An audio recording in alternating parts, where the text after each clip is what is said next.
Hello, hello, my name is Clark Heron, aka the Hairy Hobo, and welcome to AKA Sports, episode number 15 on the season. We are just climbing up the ranks here. If you pay attention to us, if you're looking for us, simply go to anchor.fm slash AKA Sports or go to facebook.com slash AKA Sports slash or AKA Sports FB. Again, that's facebook.com slash AKA Sports FB. There are plenty of ways to listen to us. Fletch, now last week we started off this podcast with a wonderful topic of the arm barn, so I can't quite live up to that. But what we can do is this week we're going to start off with a little bit of the Mac attack or the Mac football that was played on Tuesday and Wednesday. And there's always some very interesting box scores when it comes from the MAC conference, and one such box score came from the Kent State Northern Illinois game. Kent State won that game 52 to 47, which seems like a high scoring game, pretty high up there. But the more interesting one was Rocky Lombardi, quarterback for Northern Illinois, threw for 532 passing yards, along with three touchdowns, and it seems pretty high until you hear the receiver's box score, where he caught 14 passes, caught all three touchdowns Mm, for a total yardage of 309 receiving yards. my goodness. Wow. He was feeding Yes. him the whole game. Yes, he had touchdowns of 35, 75, and 34, along What's his with what's his name? his name is Trayvon Rudolph, is the receiver from Northern Illinois. uh, Absolutely crushed it. There was a couple other ones. There was another game, Ohio. No, it was Miami of Ohio versus Ohio game. Miami of Ohio receiver Jack Sorensen caught 14 balls for 283 yards and two touchdowns. That's nuts. Yeah, the defenses. I think the lowest scoring game from those games. There was five different games that were played. The lowest score on the evening was 31 to 25. Yes, that Hey, is the MAC conference for you. They I know love how it. to entertain. So, again, can't quite live up to the arm barn, but we'll give you some wonderful box scores. And if you want to check those out, simply go to ESPN, look them up, and there is plenty more to go. I didn't even touch the running backs. So, we'll let the viewing base handle that. But for us, we've got a podcast to do, and we have some breaking news that has come up over the last couple of days, along with some touching on the college football playoffs, as well as our predictions for the NFL per usual. So, Fletch, let's go ahead and get started here. The breaking news, obviously, I won't go into the full story because over the last several days, everyone has probably heard it over and over again. It's a very tragic story. But the news from the NFL front was Henry Ruggs was released that evening by the Los Angeles Raiders. He is no longer in the NFL. He's got a lot on his plate right now. We'll say it, leave it at that. Um, the other news from the NFL was that OBJ uh, basically was excused from a secondary practice from the Browns, which Fletch, unless I'm reading this wrong, kind of sounds like they might be separating themselves here. Yeah, sounds like it. I think I feel like they should just cut him. I feel like it's leaning towards that direction. They couldn't get him traded at the deadline Tuesday, so at this point, I mean, it doesn't sound like he wants to be a Brown. I think the video was really the big thing that you know caused all this to happen. Like there had to be something going on before that, and then this video comes out. I know he wasn't the person that put the video out, but what was said about the video, or did he denounce the video and say like, nah, my dad did that, not me. I don't know, man. I don't know, but I think they should just cut him. Just he needs a fresh start. I think they should have taken almost anything they could have gotten for him. I think their price may have been too high. I feel like you would have been able to move Odell just fine, just with a second day draft pick. Just he needs a new location. Agreed, and the stats kind of back that up. Is when with OBJ on the sideline, actually Baker Mayfield in that offense is actually better without him, just because the Yeah. style of offense that they run. So hopefully OBJ will be able to find a new landing spot similar to what he had in New York, where he could kind of be maybe not the true number one anymore. Maybe his skill set's not quite there, but if he goes to a team that he can produce well with, who knows? He may be able to shine once again. Fletch, at this point, what kind of landing spots would you think he would be best suited for? I think there's two in particular that pique my interest quite a bit, and that's the Raiders being one of them. I think I mean they really don't have a strong number one receiver. I mean, Darren Waller is essentially their number one receiver. If you have Odell to pair with that, that'd be pretty dynamic, especially in that offense. Derek Carr is capable. And also my second one would be the Green Bay Packers. I mean, they're kind of on a whole last dance situation now.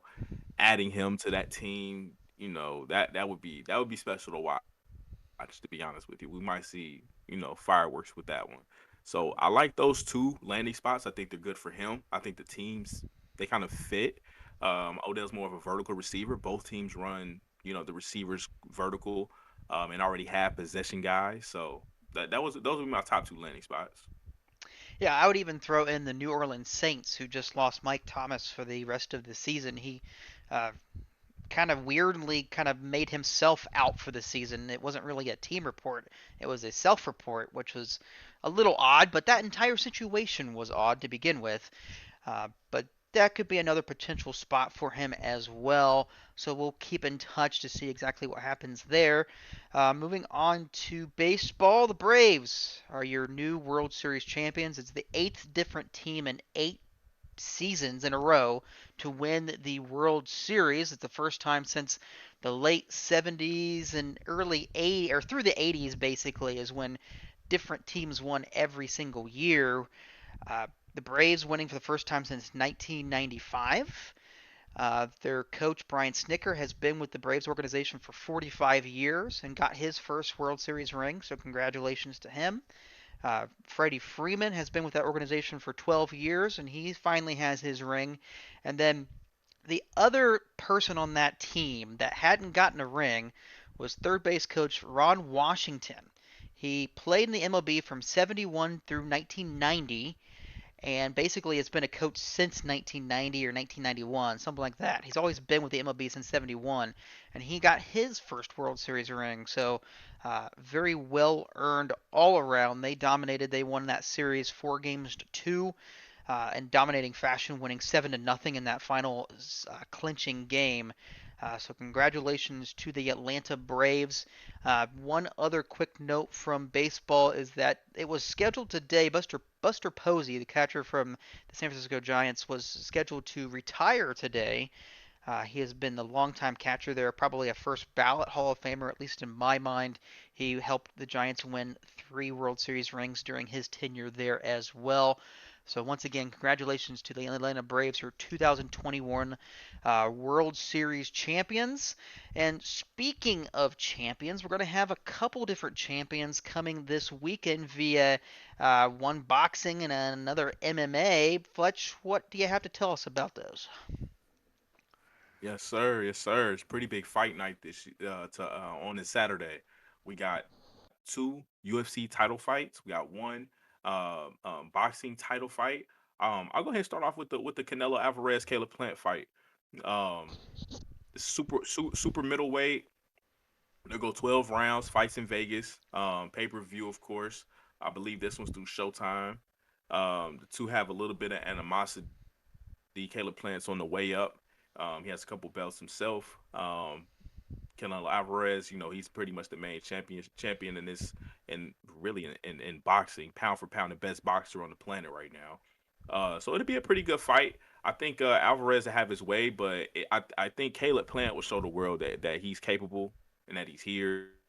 This will unify the WBC, the WBA, the IBF, and the WO super middleweight champion. So Clark, people complain about so many belts in boxing. You're going to have one champion in this division right now. Hey, that's a lot easier to count to. I agree. I agree. It gets too crazy with the politics, and this right here is a huge fight because it will unify all four belts. Not for good, obviously, but for the time being, we know whoever beats Canelo will probably take all the belts once that time, possibly comes. So, big fight this weekend. Personally, Clark, I got Alvarez knockout ninth round. Wow, calling the round even. Oh yeah, I'm going ninth round. Give me plus one or give me plus and minus one, and then you can say I got it right. Hey, I'm not gonna argue with you there. You definitely know you're All right, fighting a lot more than I do, so I will probably lean with you and go Alvarez, but I don't know the rounds. That I haven't really paid attention all that much, but it definitely sounds very exciting to actually get all the belts put together, rather than having a bunch of different fighters and having the endless conversation about who's best and who's this, who's that. It's just so much easier to just have basically one belt and everybody fight for it. But uh, very exactly. excited to hear those. And you mentioned the other fight, correct, as well?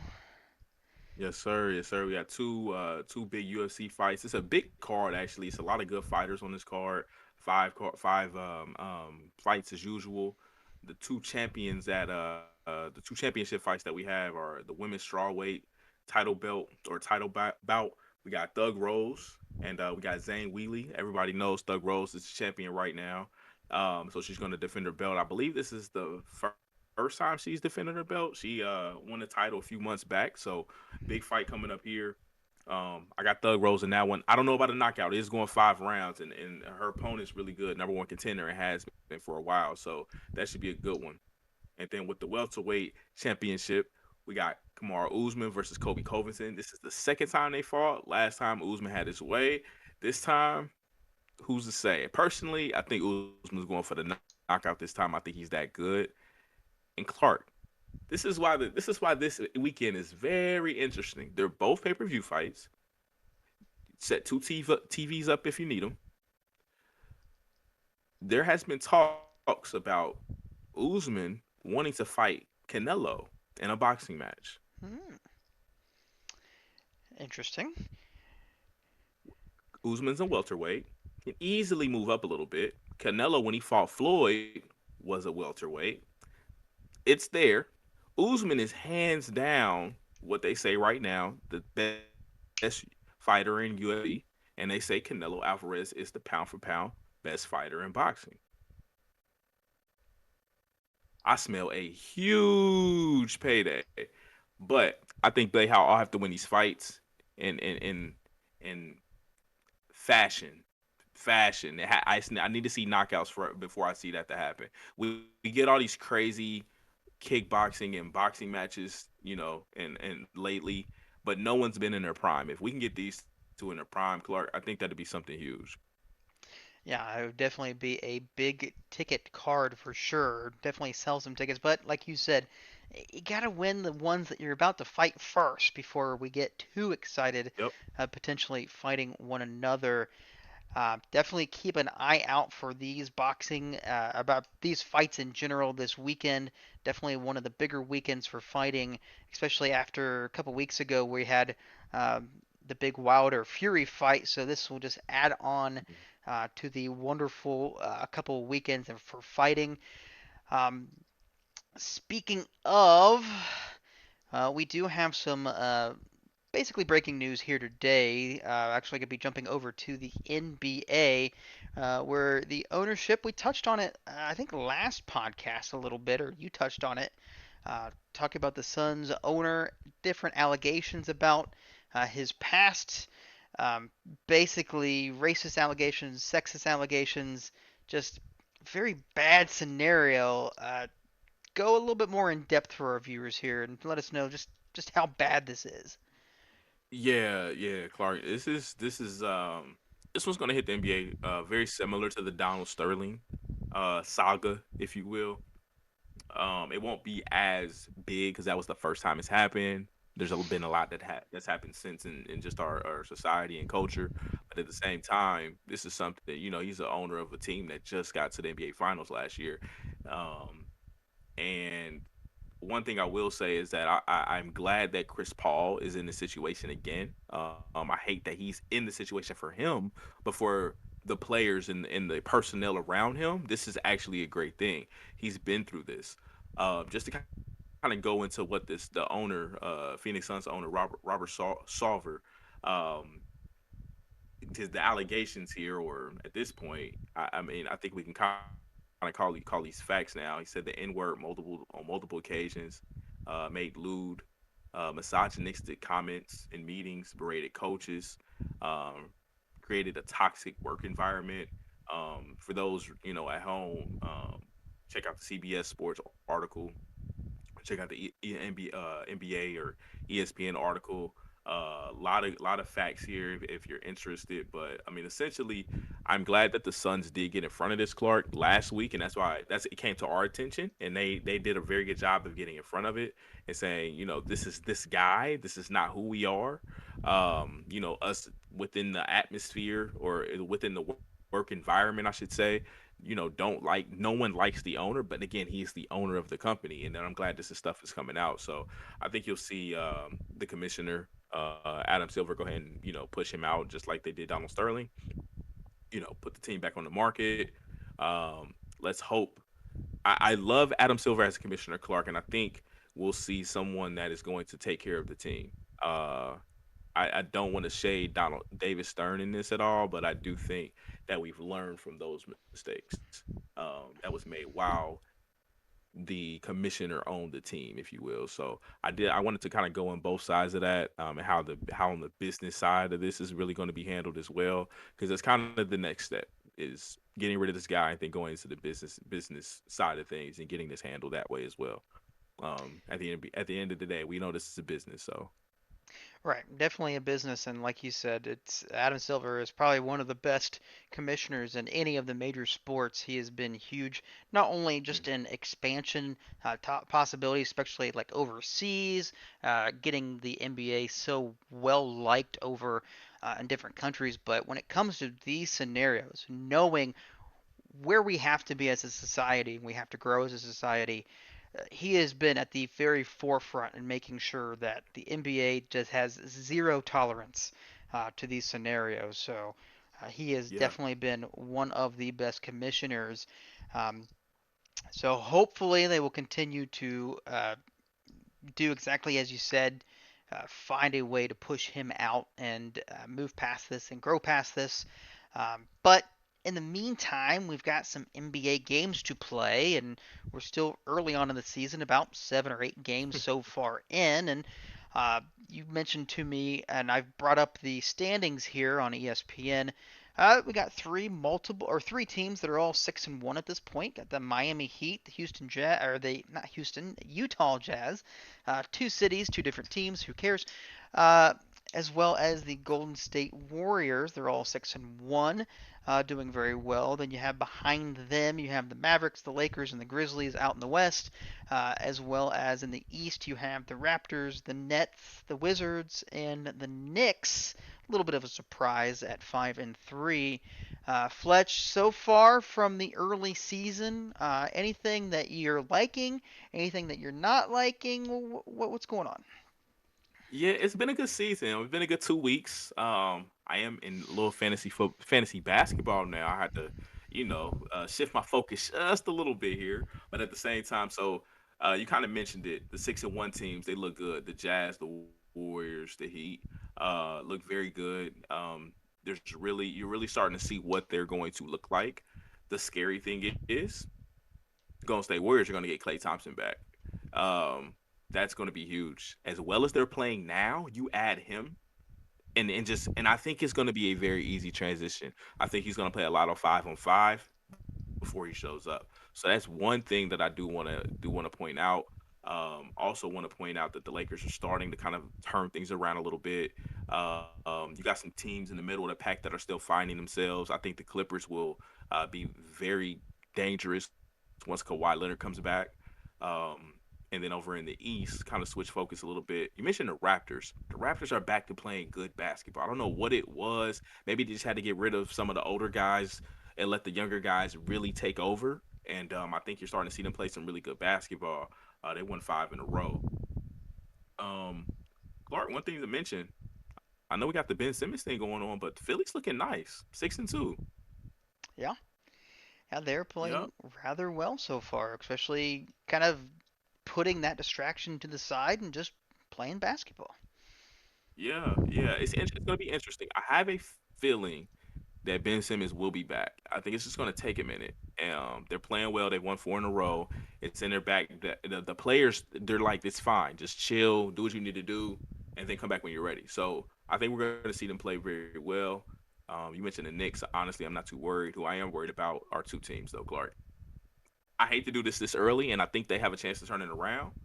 The Boston Celtics and the Portland Trailblazers. I have a feeling neither team will make the playoffs this year.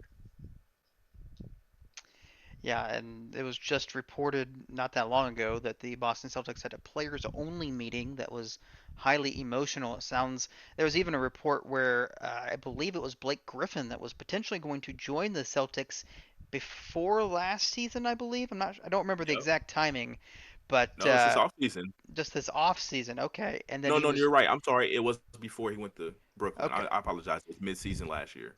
So yeah, he was gonna go there, but then he was told by one of his friends that basically it's a toxic culture and just stay away at this point, which is just not good and just not what you want to hear when you're just trying to go out Yeah. and play basketball and you have to worry about uh, players having. I don't know exactly what's going on. Do you know any more about it? I don't know more than what's being reported, but I do know this, Clark. Um, I would say when Kyrie Irving arrived, it was the wrong time. And I'm not saying he created this because I've never blamed him for what happened in Boston. But what I do blame is somewhat of the front office of not realizing who you needed to get rid of and who you needed to keep. It was literally a collection of assets. That's why it's never worked. It's always been with Danny Ainge a collection of assets. Um, Once we've been talking about doing like a kind of a roundtable discussion. It might be more for that about Danny Ainge, and because I have I'm not a fan of how Danny Ainge is as um, a GM, and I'm glad he stepped aside. And I think Boston recognized that, and it's always been that. And I think that's the problem now. Is all these guys are there's a lot of young alphas that really want to be the guy, and it's just not enough to go around. They've played well. They played much better when they were younger, to be honest with you, together.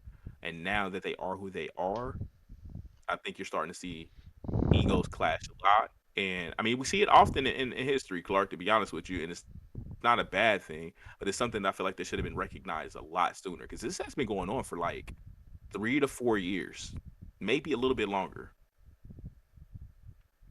Yeah, it seems like ever since Danny Ainge took over, it was he would have a decent team put together and then just kind of add one or two pieces that never really never really gelled with one another. Like Right. the Al Horford scenario and bringing in Marcus Smart, like it just never really Mhm. gelled. It looked great on paper. When you look at their depth, it looks great, but it just it just hasn't put it together yet. Hopefully, with that players meeting, they'll be able to figure some things out. I know Marcus Smart came out and said he needed to pass the ball, or somebody else needed to pass the ball more. Um, it's hectic right now, to say the Yeah, I don't trust it. least. Yeah, Yeah, I so don't trust it. I So would say yeah, your guess of them having struggling this year, you're probably not wrong.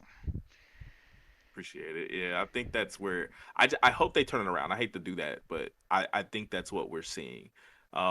With Portland, I think we're just seeing somebody struggling with a new coach. I don't know. It depends on how quickly they can really get better because we know how the West is. And the West right now, after you get past really the top two teams, it's a little hazy and it's going to shake out soon. So Portland needs to get it together sooner than later to make sure they're part of that. Because once it gets, a little hectic there, you may be left out. You may be left out. True. Once one of those teams, especially a Golden State with Clay Thompson coming back, if they get up to a 10 game lead, they may not look back. Uh, So You never want hopefully, to be a 7 or 8 in the West. yeah, especially that first round exit is brutal. Uh, so yeah, we will continue to keep an eye on the NBA. Obviously, it's very short, small games so far, only 7 or 8 games in.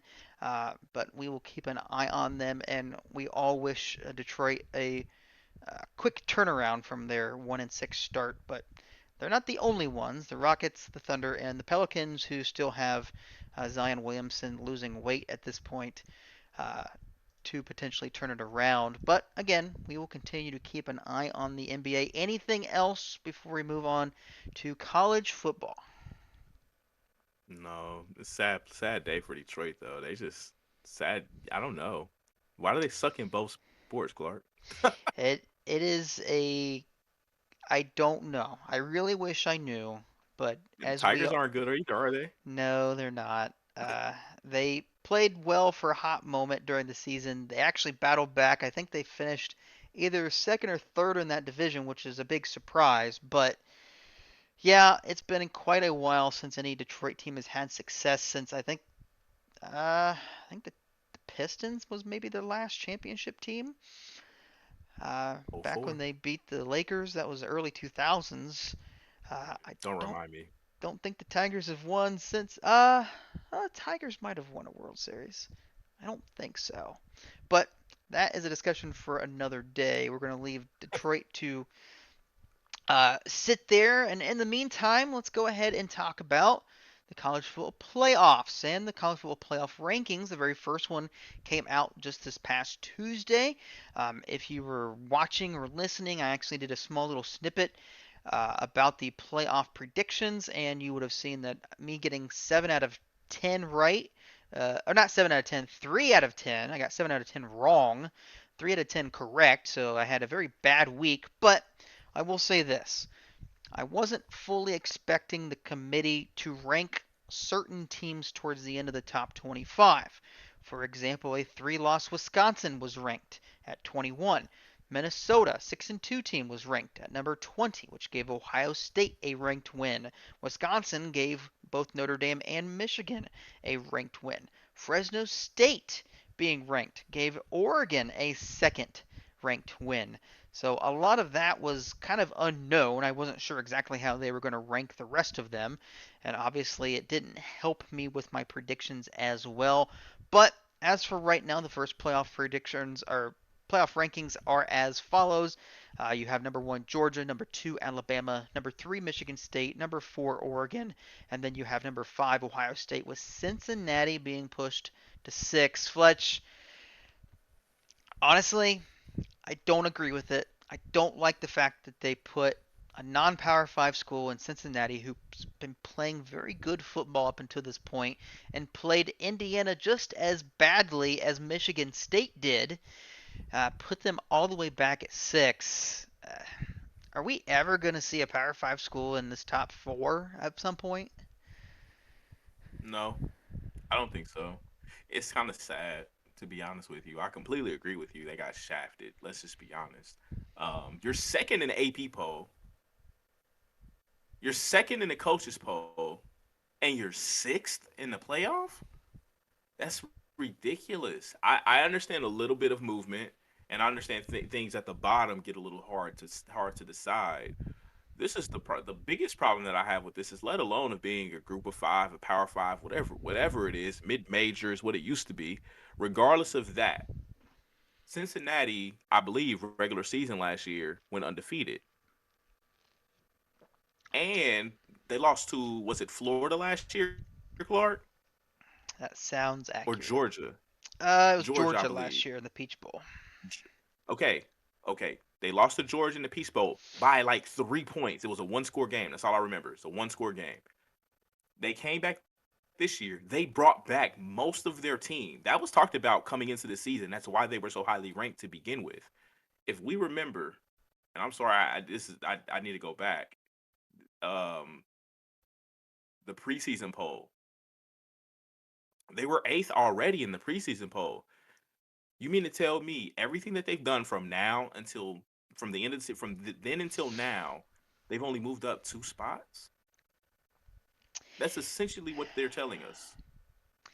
Yeah, and unfortunately, when it comes to the committee, they have all the variables that everyone else can use: strength of schedule, your overall record, who you've played, but they don't have to use any of them. It's basically what variables they choose to use over others. I will say this, moving just a little bit past Cincinnati, I applaud them for valuing head to head matchups.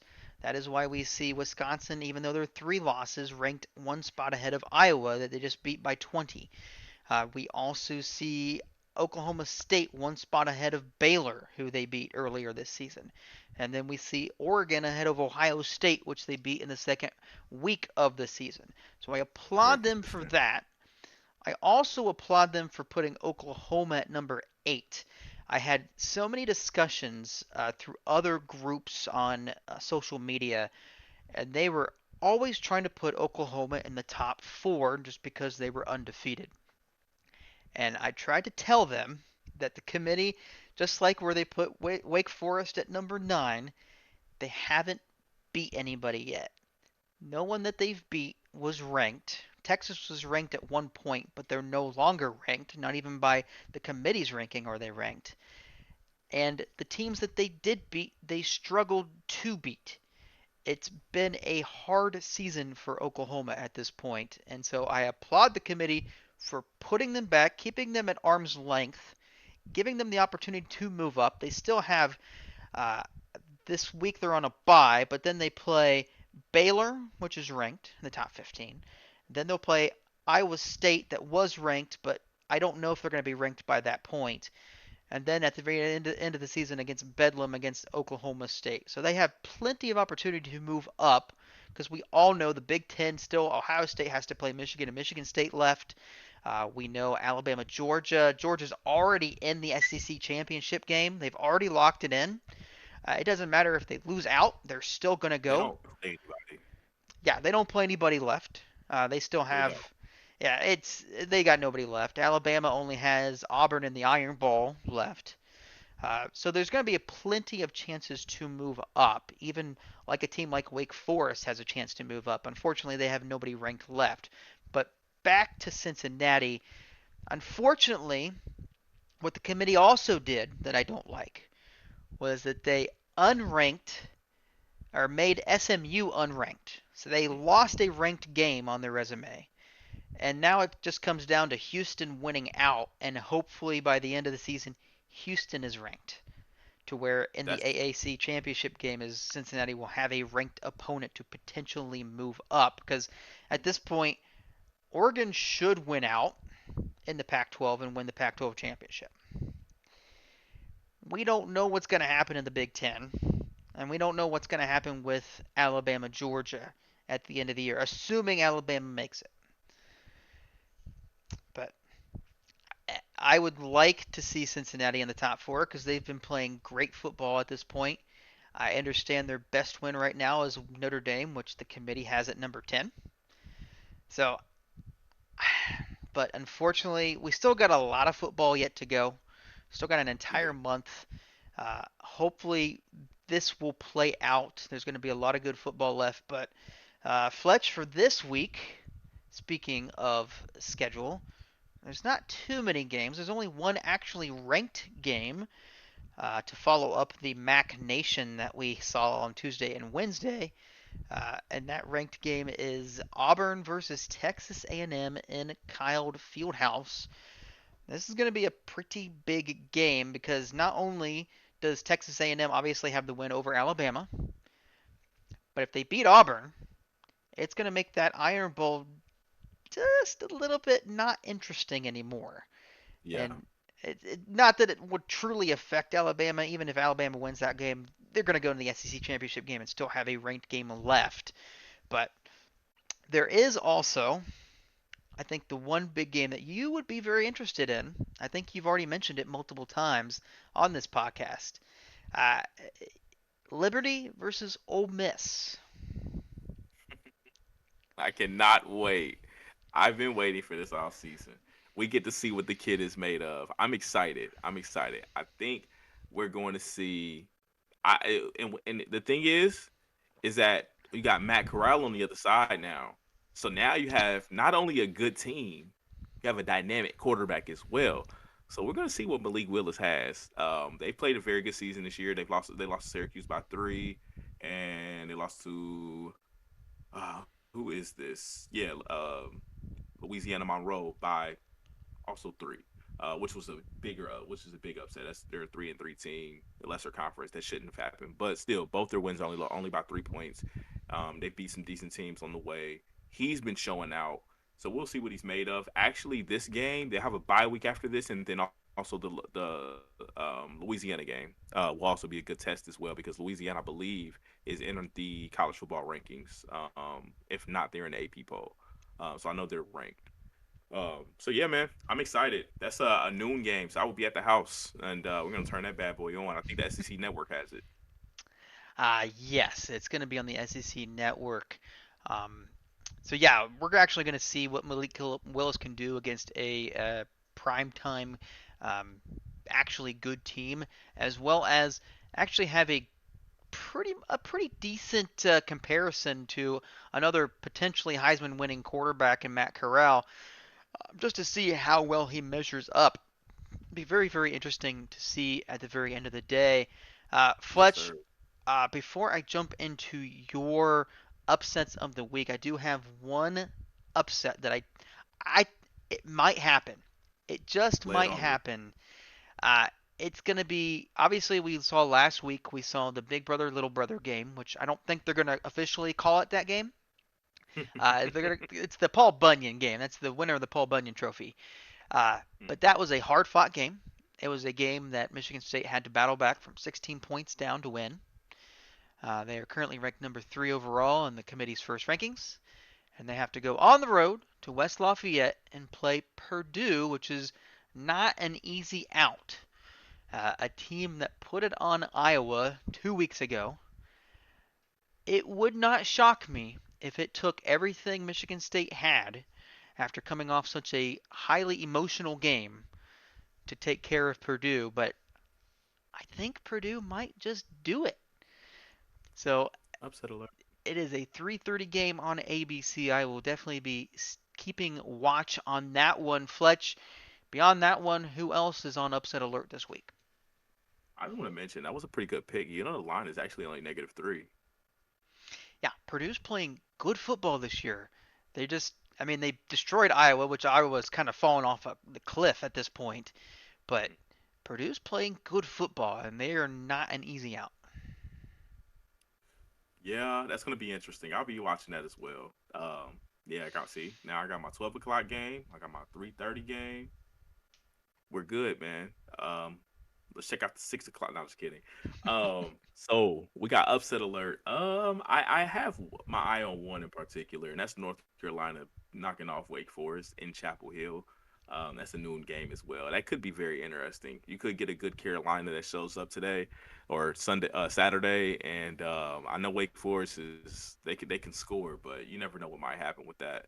So that's one upset I do have. The other upset I don't know. I don't know. I'm not gonna call it. I'm not gonna call the upset, but they are on upset alert, and that's Oklahoma State. They're going to Morgantown. It's the line is pretty similar to the game that you picked as well. It's -3.5. So that may be very interesting. And West Virginia is a pretty good football team, just kind of struggling throughout the season, but they've played a couple good teams very very very closely. So we'll see how good they are against Oklahoma State. Those are the. I mean, you can't call Auburn A&M as a really an upset in either way. I'll ask you, Clark, who you got in this game? For that game, uh, I don't think I can pull off the upset there. I don't think. I would say North Carolina played pretty well against Notre Dame last week. They're at home, but they haven't really put everything together quite yet. I would say Wake Forest ekes this one out, but Okay, I like that 3 point line. They might win it by 3 points. 3 to 7 points is probably where I'm going to have them at. gotcha. That's a good line. And who do you have in the Auburn A&M game?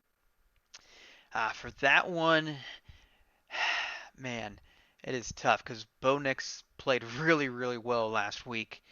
Um, He did. and Texas A&M is just kind of surprising. And they lost their quarterback earlier on, but they keep playing well. The 12th man is there at 3:30. I don't know if there's going to be fully there, even though I saw an article that said that might be the largest crowd that they had at Kyle Fieldhouse all season, which is kind of surprising to be larger than the Alabama primetime game. Um, but if they can get those students to be there at 3:30, I say Texas A&M wins this one, but that could be a great game to watch. Yeah, I agree. I agree.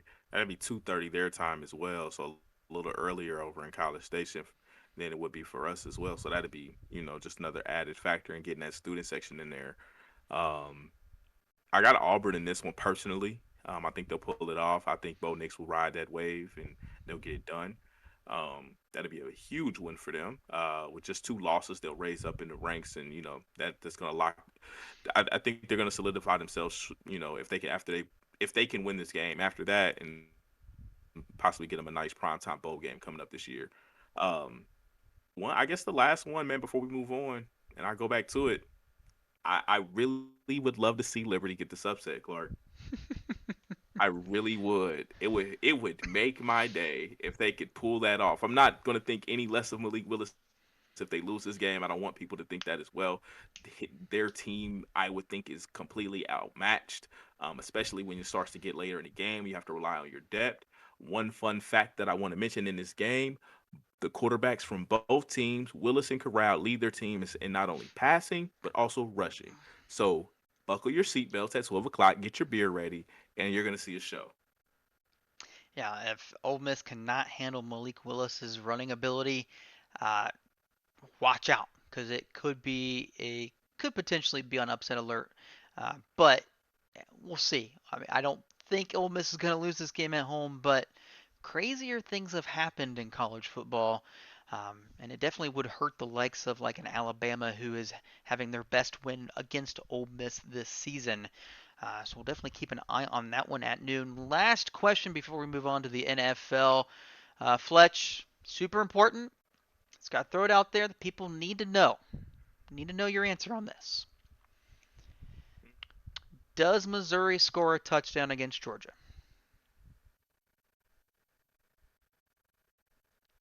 No, no.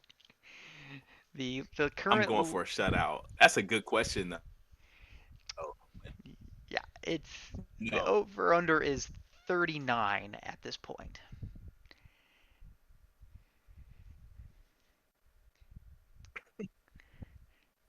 So yeah, Oh man, the line is 39, but the over under is 59.5 actually. So Vegas thinks they're going to score. This is a good one to bet on actually. If you feel as strongly as I do, I'm not going to bet. I'll just be honest with you. I'm not that well deep into that yet. I do pay attention to the lines and I do dibble and dabble, but I wouldn't bet for a shutout. I'm not that bold yet. But if you are, that would be interesting to bet on. You would hit huge because the line is so big. It makes you believe that. I mean, how many points would that be if they won by 39? Yeah, that's a hard line to almost impossible actually. So that's interesting for those people. I'm glad you mentioned that, Clark. Now you got me onto something. We're gonna move on though, but that's just something to keep in mind though for the betting crowd. That line is ridiculous. yeah, it may change today being Thursday. It may change before Saturday comes along, especially with Georgia being as dominant as they are, only giving up 6.6 points on the season. So less than a touchdown given up per game by this dominant Georgia defense. Uh, but yes, for the entirety of the schedule, we will keep an eye on some of those bigger games that we mentioned, especially as it comes to or pertains to the college football playoff rankings for week 2. But let's go ahead and move on to the NFL. Uh, we had a wonderful pick six last week. Last week, you only got one right. I Yeah. got three right. It was it was a bad week for everyone in all seriousness because only three right is the top score. It's a bad week, but uh, fortunately enough, I was able to get another game on you. I'm up on 3 points on you at this point, but have no fear. You have picked the games for this week. We will start off with the first one. It is Cleveland Browns going to Cincinnati, going in state against the Bengals. Obviously, the Bengals offense has looked very, very good. That Jamar Chase, Joe Burrow connection has been, well, LSU esque. From 2019, they are just dominating things for someone that had the drop season, the preseason. He's doing quite well as a rookie, has set some records and probably will continue to do so. As for Cleveland, we kind of touched on it a little bit. There's a lot of distractions going on with the OBJ situation. They're dealing with a few injuries. Kareem Hunt is still on IR. But this team at 4-4, they need to right the ship quickly. Otherwise, the season can get away from them very quickly, especially in a tough division. For this game, however, I think Cincinnati and Joe Burrow get it done. I think Joe Mixon it towards the end helps run out the clock. Fletch, who do you got? Yes, sir. I have the Cincinnati Bengals as well. I think they go ahead and I really think they have a really good game this Sunday, and I think they beat the Browns fairly handily. I think the Browns will show up a bit, but I got the Bengals in this one. I dig it. I like it. And let's move on to game number two on the pick six. We have the Atlanta Falcons going on the road to the Superdome to face the New Orleans Saints, who had a great win this past week. Their quarterback, however, Jameis Winston, tore his ACL. He is done for the season. So potentially uh, Tamus, Taysom Hill could be the quarterback this week. But he is still in concussion protocol, even though he did lobby a full practice today. If he cannot go, it's Trevor Simeon, who filled in admirably last week. He didn't really do anything impressive, but that's kind of the style of play he was from his days back in Northwestern, as well as even Denver in the NFL. This one for me, pretty simple. I've got the Saints in that dominant defense, and more than likely they're going to go with the Alvin Kamara train on offense. Atlanta's just not quite getting it done, and we still haven't heard back from Calvin Ridley situation. So I have the Saints winning it. Fletch, do you agree? I agree. I think that was a fairly solid pick. The quarterback situation worries me a little bit. Hope Jameis gets better and comes back next year. But yeah, I got the Saints in this one. I just think the defense is a bit too strong. I think they'll cause a few turnovers, get some stops, some timely stops. I do think the offense may not do a lot, and the Falcons can run it up a bit. So we'll kind of see how this plays out. But I got the Saints in a one score game. Oh, very close. I would say they got two scores against that Atlanta defense that's basically non-existent. But I like the pick nonetheless. We both went with the Saints. Game number three, we have the Panthers versus the Patriots.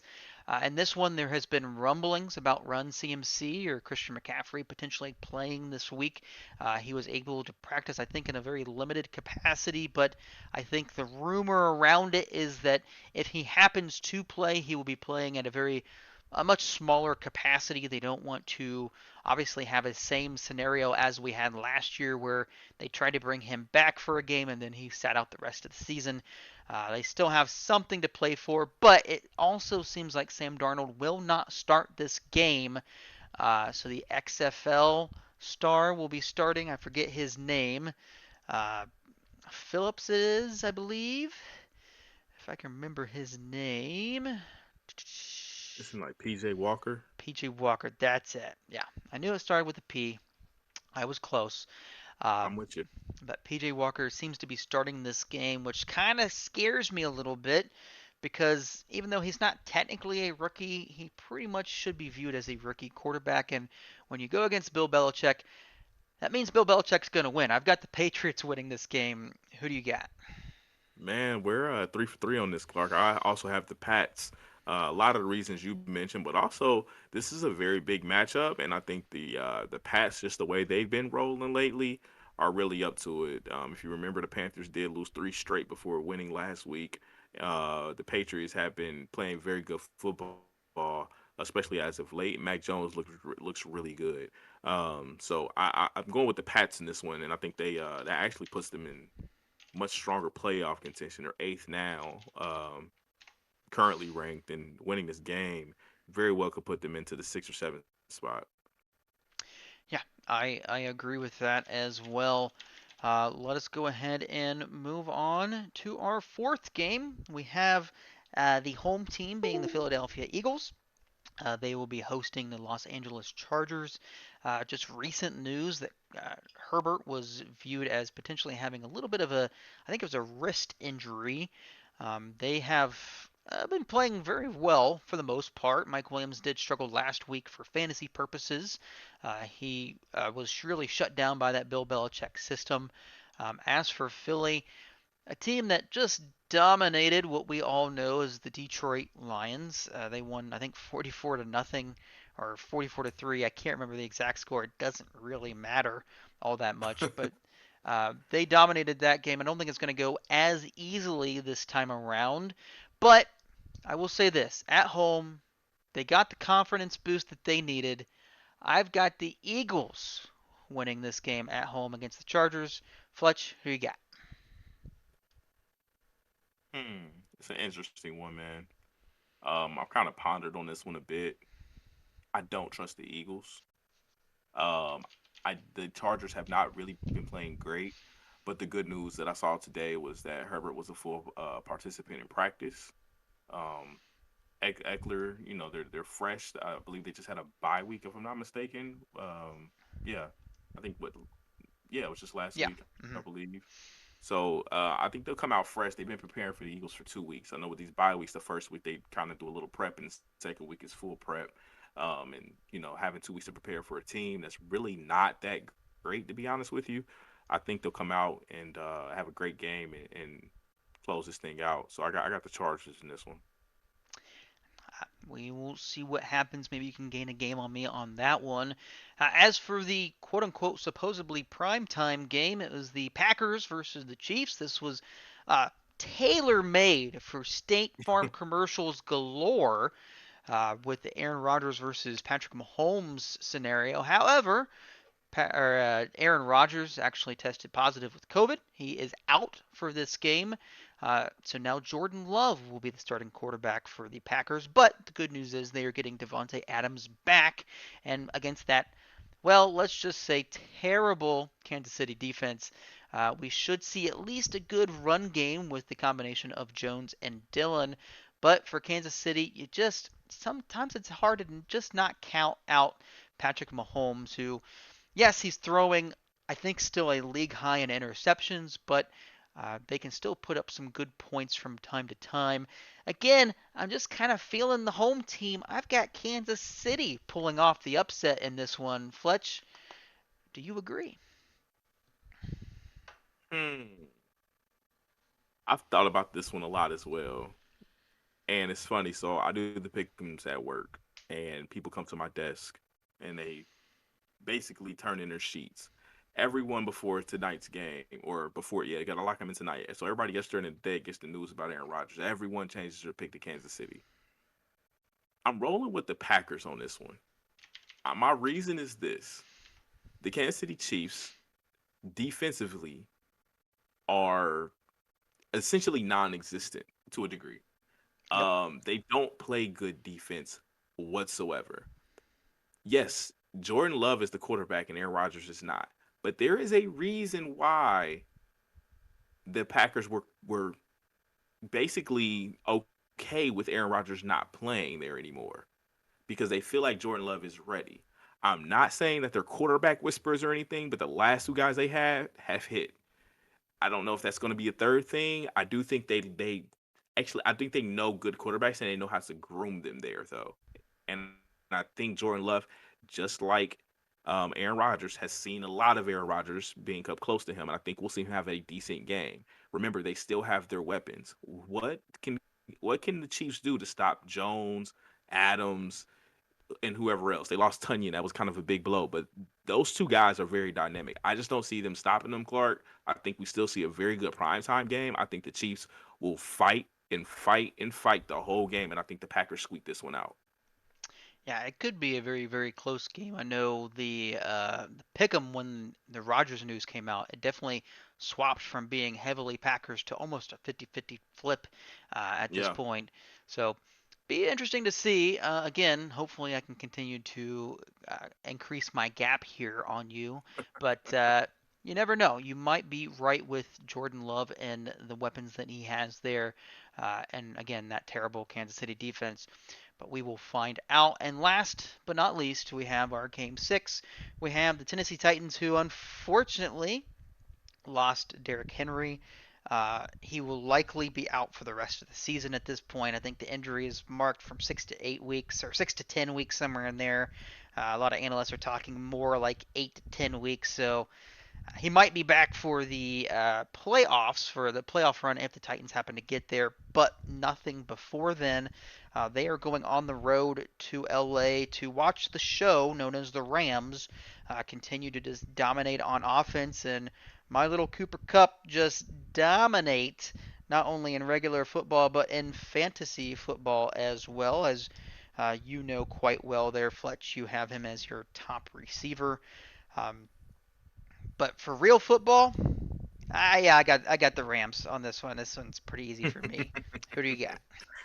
Yeah, I think with the Henry injury, it has become a little bit easier to pick. Um, I do think the Titans are still a good football team. I like the pickup of Adrian Peterson. I know he's older, but he's the last guy that I kind of remember that plays like Derrick Henry because not many play like Derrick Henry. Adrian Peterson is probably the last guy to do so since, I mean, that's the gap. There's no one between those two. So, um, yeah, I think we see a still a good Tennessee Titans show up. You still got AJ Brown, Tannehill's more than capable. The defense I know is a bit porous, and that's where it gets ugly. And I got the Rams in this one. Yeah, and bringing in Adrian Peterson, we'll see what that turns into. Obviously, he can run up and down the field just straight lines. That's no problem. He doesn't need to really catch the ball. He never has in his career either. But being 36 years old, not sure what else you got left in the tank. But we will Yeah. soon find out. It was good enough to at least get him signed to the team and be on the 53-man roster. So something's got to be good there at least. Uh, but we will keep an eye on that one. Now let's go ahead and finish this off with our top 10 for the week. Obviously, we had some movement. Obviously, the Cardinals lost last week. We also saw the Buccaneers lose last week as well. So we will see just how far down each one of our rankings they go. But at number 10, I have the Saints after their nice win at home against the Bucks, pick six to seal it against Tom Brady. Their defense alone, along with just Alvin Kamara on the offensive side, I don't care who their quarterback is. As long as that defense plays well, they have a chance. And at 5-2 on the season, they're playing very good football. I have them at number 10. They were previously unranked for me. Fletch at number 10. Who do you got? Yeah, man. I got the Las Vegas Raiders back in my top 10. Um, I just really like the way the team's been playing. I know they just came off a bye week. Part of the reason why I have them sliding up is a lot of teams that were 6 through 10. There was a lot of movement, like you mentioned. It was just a lot of movement, and I think that the Raiders were right there on the outside looking in for me. I still think this is a really good football team. They got a Giants team coming up where they could kind of. I think they should impose their will and win that game and go up to 6-2, and that'd be big for them moving forward, especially with Kansas City struggling, and then also the Chargers recently, struggling a bit as well. So I got the Raiders in this one, and I think they come together after the tragedy that happened. So It's true. They have had quite a whirlwind of a season so far this year. Um, I like your Raiders, but I like them one spot higher. At my number nice. 9 is where I have them listed. Again, yeah, they're dealing with a lot of off the field stuff, but they continue to play good football at this point, especially sans John Gruden at this time. Uh, Derek Carr and company. Josh Jacobs is quietly having a very good season. so far. If they can just utilize him and more in the passing game, not only will that team just get better on the offensive side, but it would also help some of our fantasy teams. So if you're listening out there, pass him the ball. Give us a chance to celebrate a little bit. But as long as he continues to get rushing touchdowns, he is going to be a very viable running back for real and fantasy football. At number 9, who do you got, Fletch? I like our nines and our tens. We just got them flipped, man. I got the Saints here at 9. Very welcome to flip these. So I think we're in agreement at least is where they are in the whole scheme of things. For a lot of the reasons you mentioned, the Saints they just play really good football. They just took down the Bucks. And in good fashion too. I love it. I love finishing the game off how they did with the was it a pick six to finish it off? Yep. Yeah, hey, pick six is my favorite play in sports, so I love to see it, especially to finish it off against the GOAT. That was great. So I got them at the ninth spot. Really like what they're doing. I think regardless of who's on the offensive side of the ball, that defense is basically saying you're not going to beat us unless you score more than 3 touchdowns. And I think that's what it's going to take for them to get into the playoffs. I don't know how much noise they make in the playoffs. We've seen great defenses do it before. But if they can get some consistent quarterback play, that could be a scary team over there. So, and I think they win again this weekend. So I got them here at 9. Yeah, and really they kind of just need a little bit of a wide receiver help. Maybe a free agent signing of Deshaun Jackson, maybe could be in the future for them. But as for now, I like them. You're sitting at number 9. At number 8, we have the exact same team. We both have the Ravens sitting at number 8. Again, we know what Lamar Jackson can do. The passing game is slowly getting better. We actually seen it slightly better. I think they had a bye week last week, but they both sit at number 8 for us. At number 7, Fletch, who do you got at number 7? Got the Tennessee Titans. I want to Okay. put them higher, but I do rank.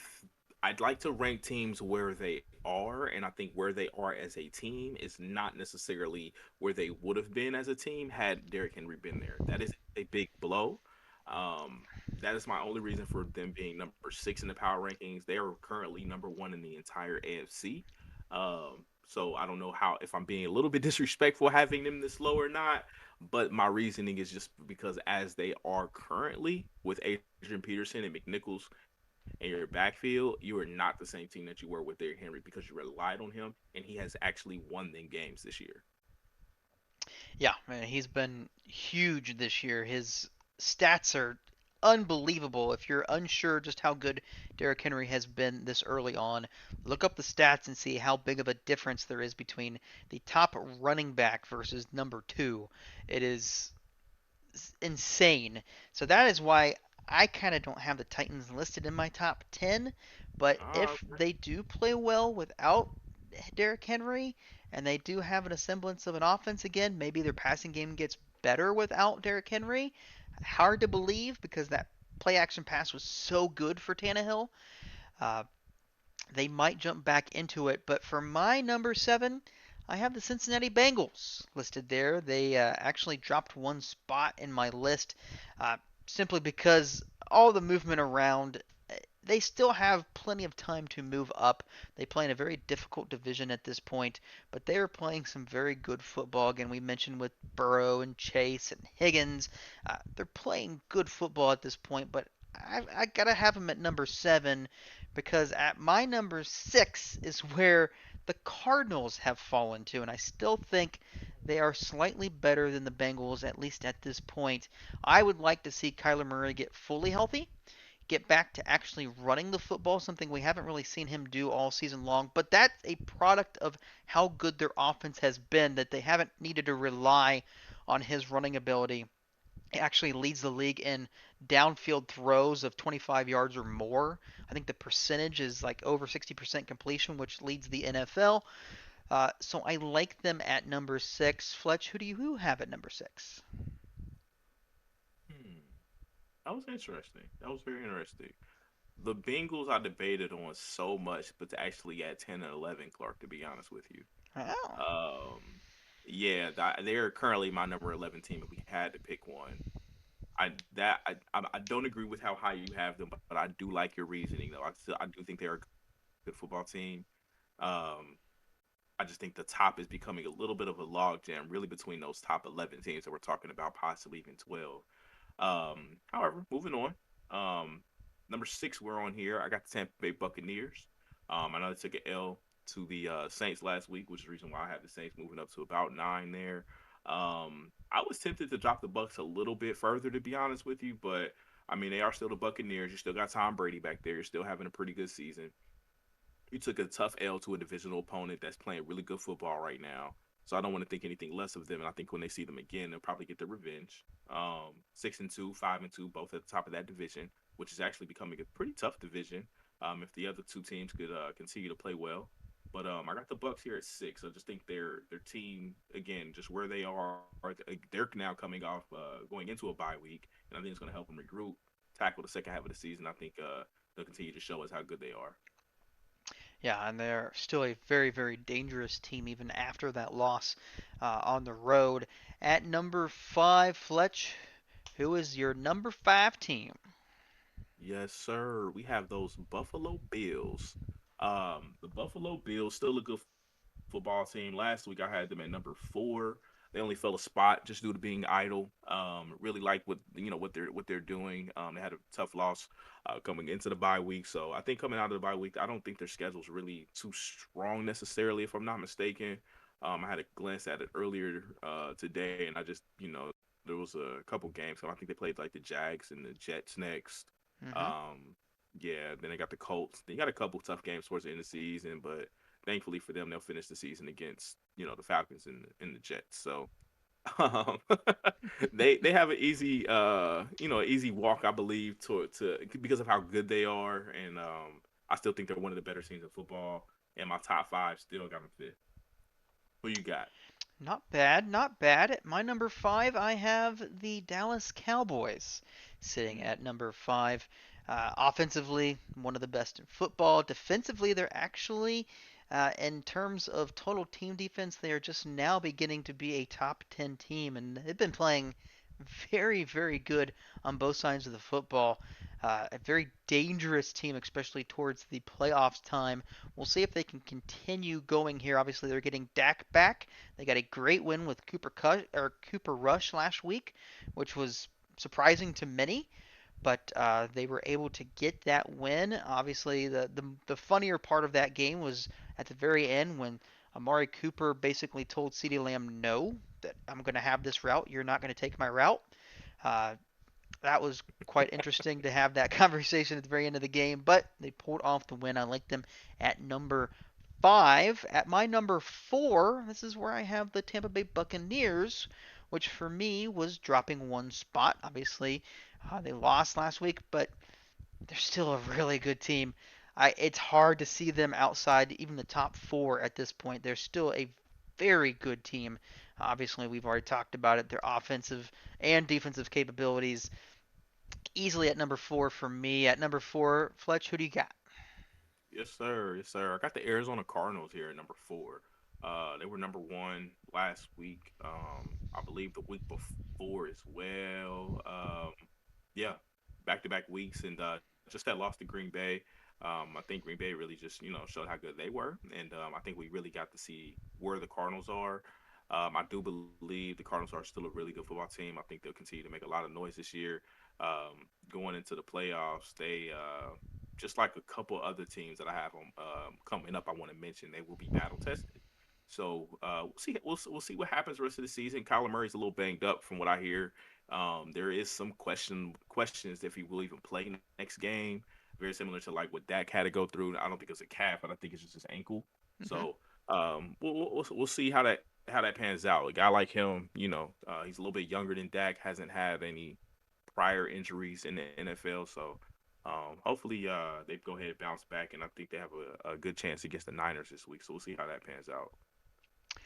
They definitely haven't been playing up to par, and if Kyler Murray does have to sit out, they already lost AJ Green to the COVID list, and then DeAndre Hopkins is still dealing with a hamstring injury, so could be a little rough sledding the next couple weeks for them, but we'll see. But I like them sitting at number four for you. At number three, Fletch, who is your new number three? The Dallas Cowboys. I really, really like this team. Um, they're moving up because so much has moved around them. They were actually my number 7 team last week, and it was really only because I was very confident in the top six. To be honest with you, and then the Bengals I had right behind them, so that's how confident I was, kind of at the moment in those teams. And Dallas didn't lose. Literally, what if the Titans were on bye and they lost Derrick Henry. The Bills were on bye. The Bucks lost. The Cards lost. I mean, 4 out of the 6 teams the last week in front of them either didn't play or lost. And just as well as they played, you got Cooper Rush coming in doing what he did, and you have Dak coming back this week. I think they're really setting up to have a good season. I have a feeling they'll blow my Broncos out. Um, yeah, I'm kind of nervous about that game to be honest with you, but I gotta, I gotta mess my number 3 team for the reasons you mentioned with the number five, top five offense, top 10 defense. They finally put together on that side of the ball, and that's beautiful to see. Yeah, absolutely, and we'll see what they can do against Denver this week. As for my number three, this is where I have the Green Bay Packers, obviously with Aaron Rodgers being part of that list. I have them sitting at number three.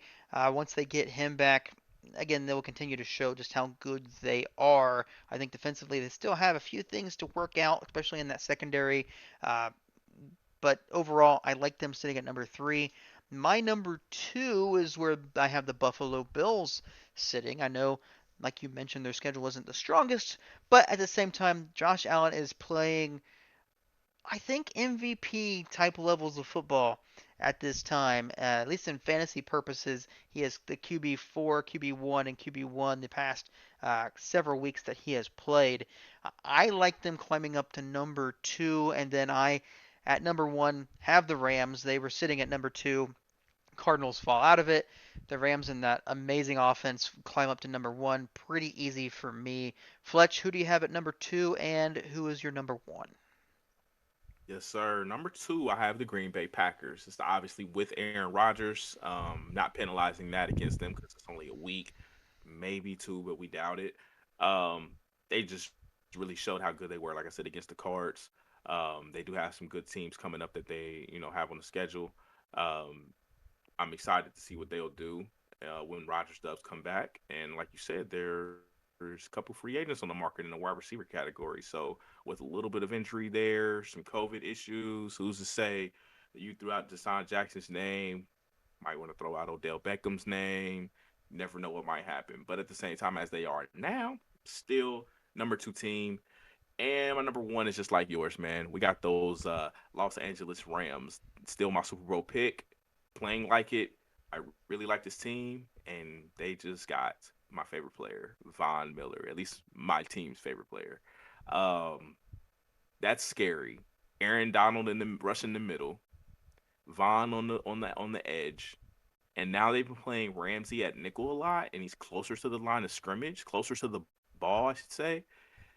It's going to get very interesting on both sides of this football, Clark. What this team is capable of doing, very Buccaneers esque, and I think there is a power shift in the NFL. We talked about the AFC being, a very strong conference, and I think top to bottom they are. But these top 5 teams in the NFC, I don't know how many you have in your top, but I literally they're 5 of my top 6. I have five in my top six as well.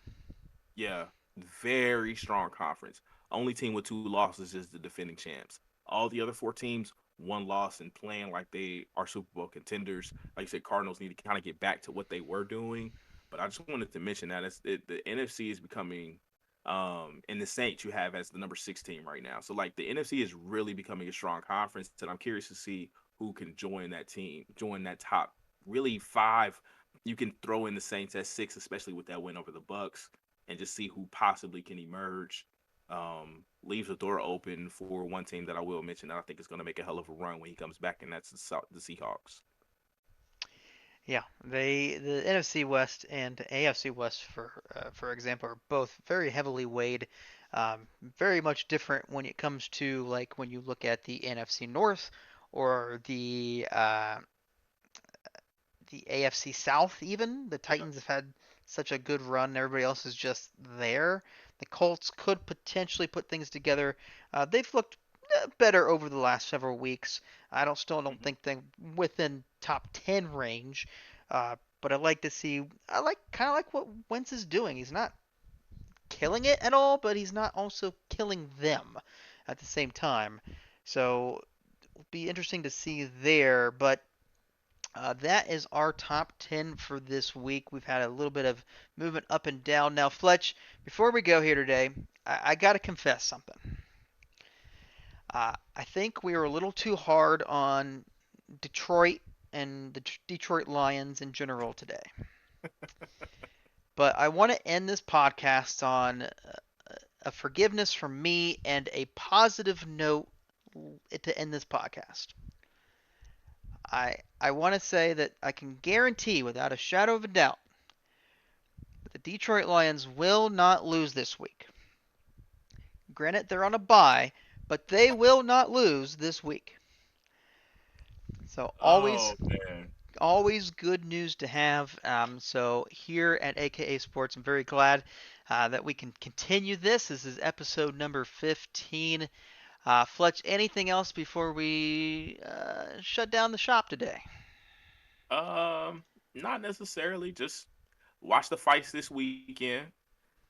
Baseball's over. Time to focus some more on basketball and football. We'll see how these college football playoff rankings shake out.